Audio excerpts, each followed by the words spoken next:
Hi, good morning. My name is Zakibia Merity, and I'm here to talk to you about my integrated relational systems project. Thank you for coming and joining me. During Direct Practice 1, when we completed the first IRS presentation, I chose the monarch butterfly as my metaphor. I believe butterflies can symbolically represent a dramatic life transformation called a metamorphosis. As social workers, our job is to intervene in people's lives to help them make changes to improve their lives. And often, our clients need to make major transformative changes like a larvae emerging from a cocoon as a butterfly. If we as social workers don't believe in the potential of our clients to make transformative changes to improve their lives, there is no way for us to help them to do so. When I reflect on my own life, I liken some of my major transformational changes to the metamorphosis of a butterfly. Let's take a look now.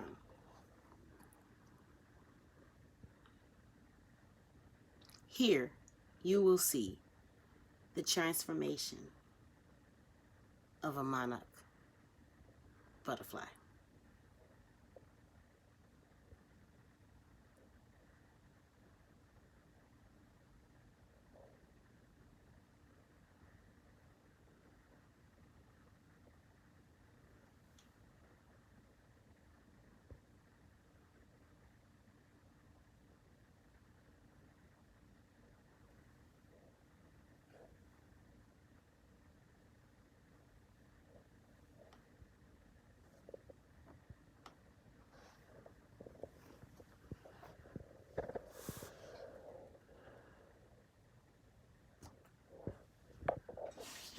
My integrated relational systems project.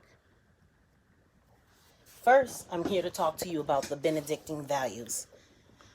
There are 5. 1, respect. 2, hospitality. 3, community. 4, stewardship. And 5, a love of learning. Respect. Every life has value, and because everyone is important, we all deserve to be treated as such regardless of our differences. Everyone may not be treated the same because we are all different, but everyone should be treated well and their positive contributions appreciated. Hospitality. Creating a welcoming atmosphere personally and institutionally. Listening and responding sensitively to all. Extending warmth and acceptance to all. Welcoming new ideas and being open to change. This value is the standard I live by both professionally and personally. Community. This term can be defined as a group or body of persons having a common history or social, economic, and or political interests. In getting comfortable with one's space, one must feel a sense of belonging. That comfortability or belonging is self-assuring and supportive of gaining and earning another person's respect and trust. If the person does not feel like they belong, then it is impossible to foster relationships. In order to build community without community, I cannot develop sustainable relationships. I try to apply this principle every time I reach out and attempt to connect with others. Stewardship. I was raised fully aware of the importance of being a good steward over your affairs, while guarding, protecting, and monitoring what God or Jehovah has blessed you with, no matter the amount, no matter the size. To grow and build into greater wealth, I learned that God, the universe, and community were constantly testing to see if your integrity and ethical moral standards were aligned with how God created mankind. Every day upon waking up and walking through the doors of my workplace for the past 10 years, I pray faithfully and ask God to place me where I am needed, and I want to act accordingly unto His will. Simply because I want every individual to see my light shining and pushing forward and forth.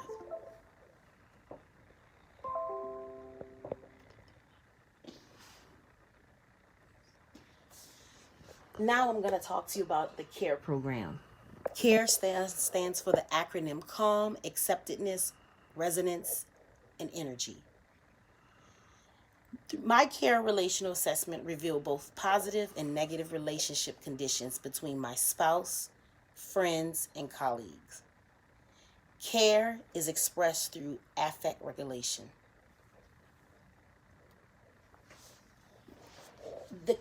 The acronym CARE stands for Calm, Acceptedness, Resonance, Energy. Through calm, music, prayer, and meditation gives me life. My family and friends are people I feel a sense of belonging with. I feel resonance when I'm surrounded by people who are supportive and want to help others. For example, my working team at North Memorial Hospital and Hennepin Healthcare Systems, as well as my current Masters of Social Work Cohort 7. Lastly, I get energy from being with people that I love and are important to me. These are my family, friends, and my children's father. They are my heart.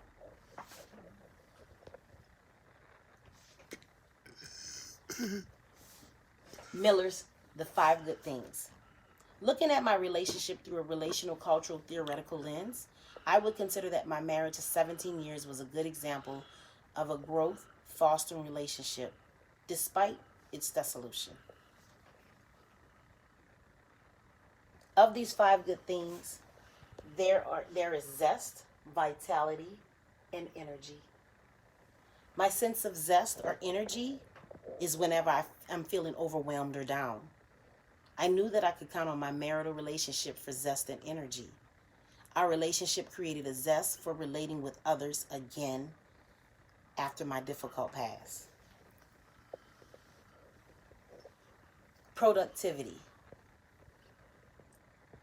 My children's father has always encouraged me to act within our relationship by advocating for myself and making my needs known.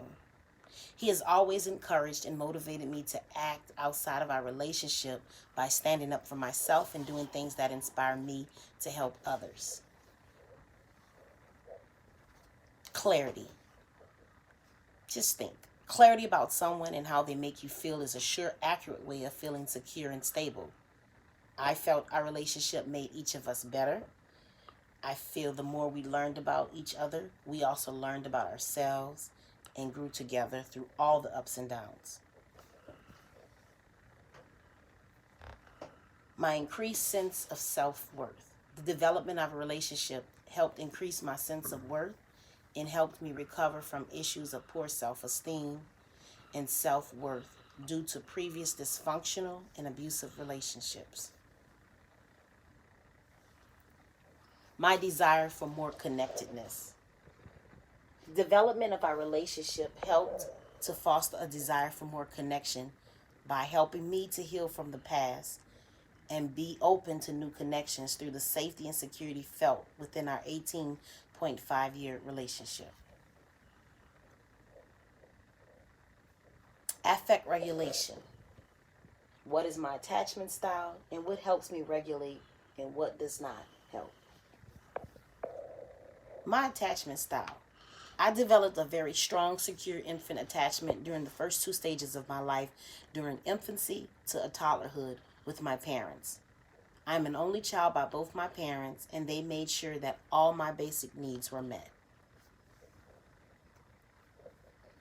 Some techniques used to manage my emotions are skills I had learned to utilize through affective attunement and breathing.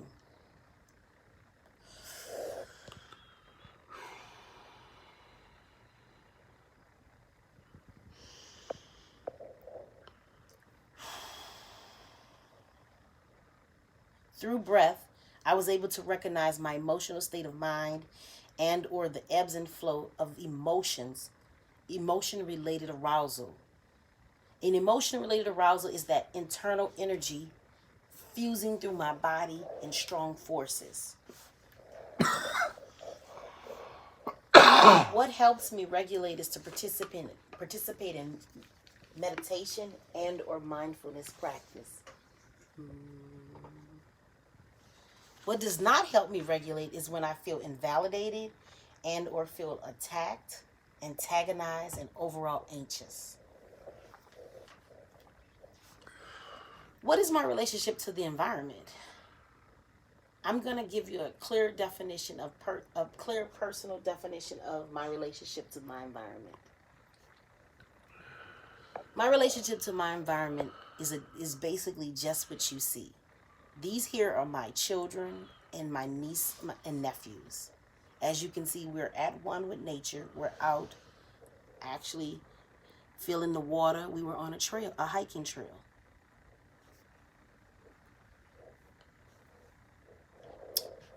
Here's a clear personal definition of what my environment means to me.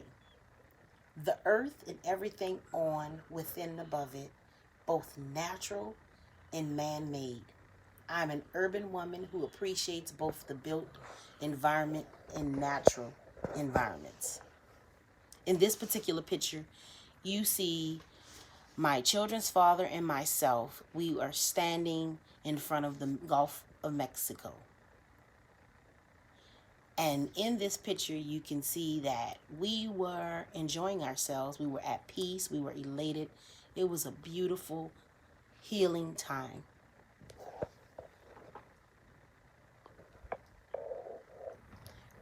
Growing up in the Louisiana Bayou, I was not very comfortable with nature. But since I moved to Minnesota in my early adulthood and with the help of allergy medication and or allergy shots, I have grown fond of nature. It is peaceful and a comforting place for my spiritual healing. And I need the life. I need that life of nature.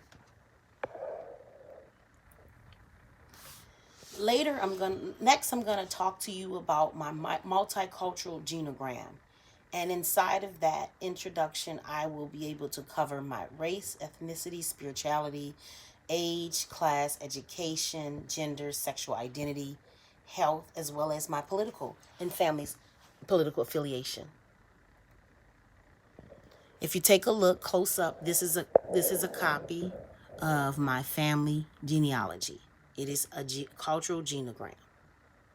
And to the right, you will see the legend that deeply it explores some of the health, mental, physical health of my family members. It also shows different things like age of death. It showed annulments, widowed, and divorcement between my parents, myself, and my in-laws. On this genogram, you can see myself and my husband along with our children.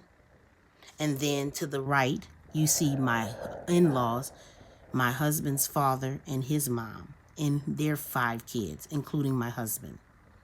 To the top far left, you see my mother's relationship because she got divorced, as well as her divorce relationship between my father.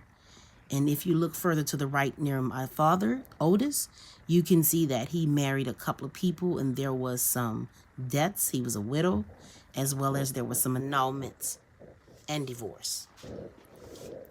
We're going to move along. I am an African American woman from the Deep South. I am a spiritual woman who practices mindfulness with a Christian foundation. I am cisgender, heterosexual woman. Both my mother and father are cisgender heterosexuals. I am a first-generation college graduate from a working-class African-American family in Louisiana. My background, my heritage is Haitian Creole influence, Native American, as well as from West Africa, the Garifuna tribe. I have a bachelor's of science in psychology and a master's of arts in organizational leadership with a concentration in ethics and leadership and strategic management.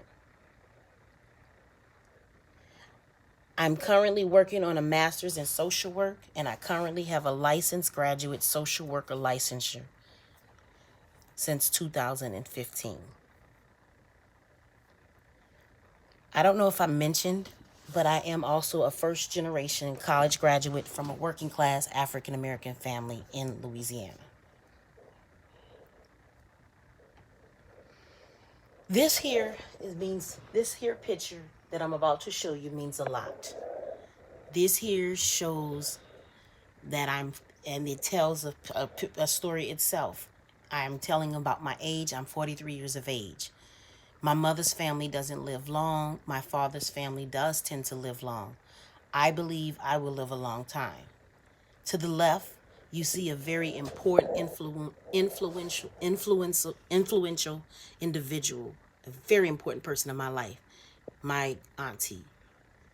Unfortunately, she has gone to be with her Savior, but I miss her. And she was young.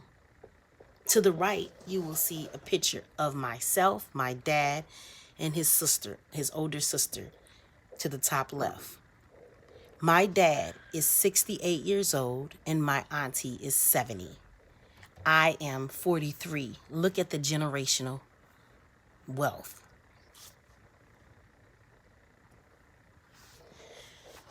My health overall, I would say, is pretty good. I have asthma and I would like to lose a little weight that I gained from being a mother, but I'm very healthy. Why? Because I love to work out. My maternal family has a history of diabetes, heart disease, and heart failure, and congestive heart failure. A few relatives have suffered long-term drug addictions, and some of them have also contracted hepatitis B, hepatitis C, and or HIV positive, and or has incurred some STIs, sexually transmitted infections. On the flip side, my paternal family has been generally healthy. In this particular picture, you can see me on my bike. I was promoting bike for an entire year that year, biking to get the heart pumping.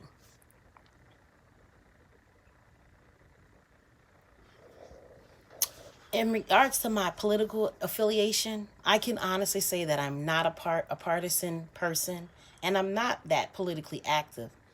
But I do believe in voting, and of course, I'm always going to be voting for the Democrats.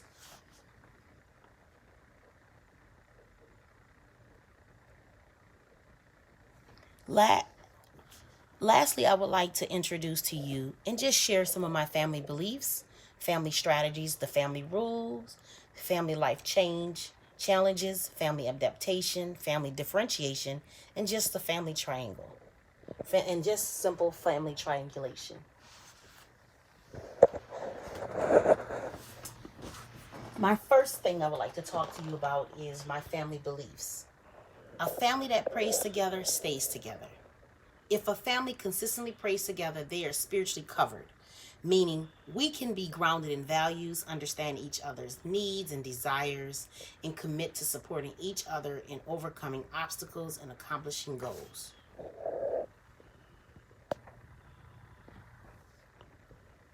Within this, we also have family strategies. This here is a glimpse at my immediate family. This is my daughter, my child, my son, and my children's father, my soon-to-be ex-husband. These were the better days, and with that said, we've always tried to strategize and build upon it. With that, my husband and I had agreed that we always would teach our children, and we've always tried to show them that to be a good person, to be responsible, and to help each other fulfill our potential. This was something we lived by. We always strategize, whether it be in the car, on the beach, or taking a family walk, or just within the house and family meetings.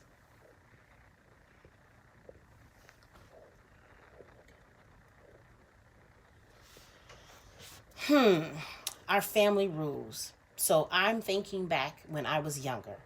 I really, really did not like this family rule. But nevertheless, it was something that really it led our household. That particular family rule was what goes on in this house stays in the house. Meaning no one that is living outside of this house, of the household, should know what is going on under the roof of under the roof of the occupant's household. And so, as you all know, growing up in the early 70s, mid 80s, 90s, transition into the years 2000, that sometimes got to be a very uncomfortable rule.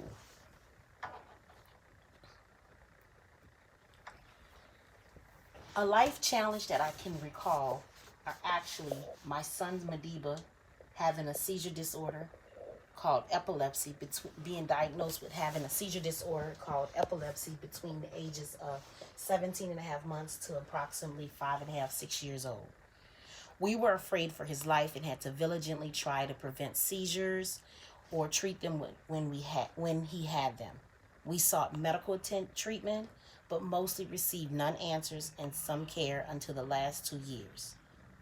Eventually, our son outgrew the seizures, but it was a trying time that made us better parents, as well as it made us closer. It drew us closer.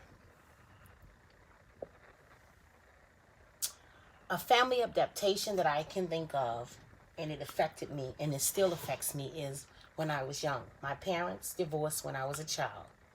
So I had to adapt to living in a single-parent household after beginning my life in a two-parent household. I swore that when I got married and I had children, I did not want to end up divorced and raising my kids in a single-parent household. I'm now getting divorced, so I must adapt to co-parenting with my soon-to-be ex-husband.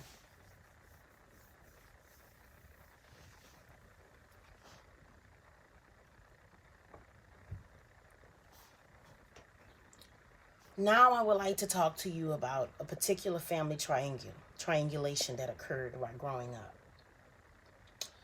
Remember when I told you I grew up in a divorce home? I felt the division between my parents, and not growing up with my dad resulted in my not being as close to my dad as I like to be. My mom commonly disparaged my dad, and this made me feel like he didn't care about me. My dad was passive about my mom obstructing his involvement in my life. And as a result, I felt rejected, I felt neglected, and I just felt like he didn't care. Bronfenbrenner's 6-level ecosystem. In this particular slide and in this particular section of my integrated relational systems project, I'm going to talk to you. I'm going to introduce me, and I'm going to introduce myself within this microsystems, the mesosystems, the exosystems, and I will further talk about the macrosystems and the chronosystems. Here's an example of my ecosystem map. As you can see, we can move in closely. You see me, myself, and then within that you see the microsystem, and in that you also get to see the meso, and as it expands, it intertwines. My mesosystem intertwines with my exosystems, and then eventually it reaches out and extends into the macrosystems, which eventually expands even further to the chronosystems. So with that said, let's move a little farther and explore in detail. Me. Look, my name is Zeke. I'm a 43-year-old African-American woman who was born and raised in Louisiana. I've been raising my 2 children in Minnesota, and I've worked mostly in nonprofit and government doing social service, higher education, and social work. I like to talk. I love to read. I love traveling. I enjoy music and dancing. I'm an excellent cook, and of course, I love and enjoy spending time with my family. I was gorgeous then, and I am gorgeous now. Hey, baby. Within my microsystem, there's me, my family, my children's fathers, Marcus, my 2 children, Akili and Madiba, my mother-in-law, Rita, and my parents, Otis and Sandra. And of course, my best friends, Marami, who lives in Canada, Alicia, my male best friend, Jason, my girl Nakia, Stefanetta, and of my best friend since third grade, Ajoya. Another important piece of my microsystem is my church community, Liberty Community and Impact Living Christian Center. Because God really is important, my spiritual grounding is important. I am a member of 2 churches. I also live in the Lynn Bohannon neighborhood in North Minneapolis. This here is my picture of my family to the right. This is my mother-in-law, my son, and my daughter. Aren't they cute? Within my mesosystem, both of my kids are in school. My dad knew I could thrive in any environment. My mom had the most influence in the development of my values, and I was raised to be religious as a Christian.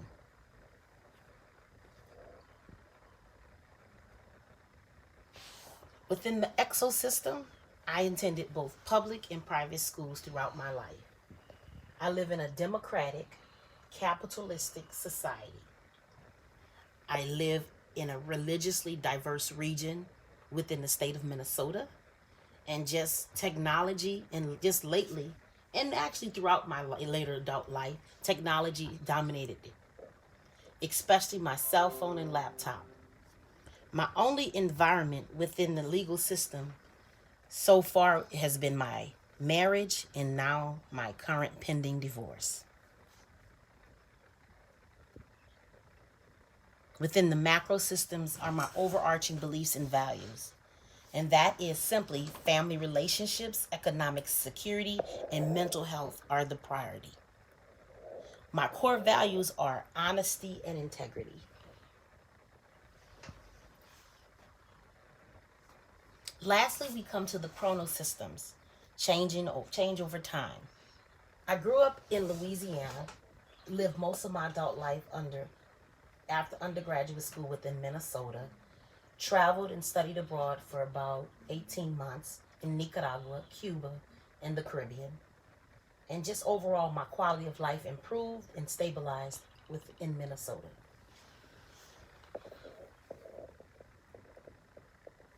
Now we come to the end of my interrelational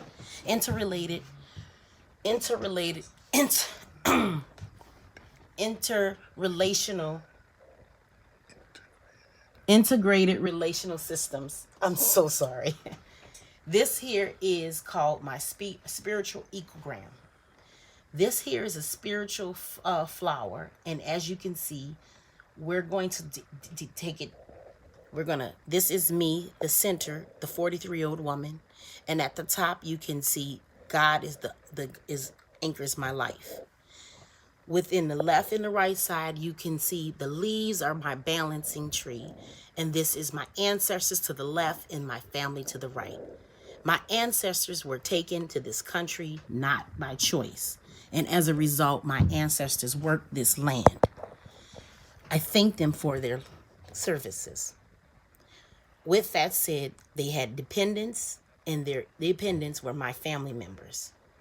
I find that with these two of my anchors, my soil is rooted within my fellowship, within my church, community, and community service is very, very important. Part of my rituals is to fellowship, spend time with the Lord, Bible readings, and most importantly, listening to gospel music. I often attend church at least 2 or 3 times a week. So with that said, I want to say thank you for coming and enjoying my time while I present my IRS project too. Have a great day.